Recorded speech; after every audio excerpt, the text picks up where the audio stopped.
खुसी लाग्छ। यसै गरी तपाईँहरू अहिले यहीँ जापान भाषा पढ्दै हुनुहुन्छ अथवा कोरियन भाषा पढ्दै हुनुहुन्छ, तपाईँहरूले एकदमै है एकदमै यहाँ यहाँ र बाहिर जस्तो एउटै छैन है। यो कुरा सुरुमा आफूले बुझ्नु पऱ्यो है। अब जस्तै तपाईँलाई हामी बाहिर गएर आएको मान्छेले तपाईँहरूलाई बुझाउँदाखेरि पनि होइन होला, त्यो होला, यो होला भन्नुहुन्छ है।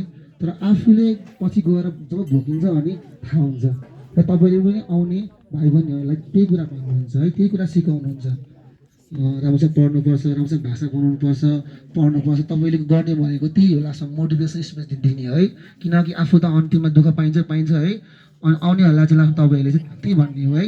सो त्यही भएर आजबाटै होइन, अब वनभोज कार्यक्रम भनेको एउटा मनोरञ्जन कार्यक्रम हाम्रो अगाडि सरले पनि भनिसक्नुभयो यो विषयमा होइन।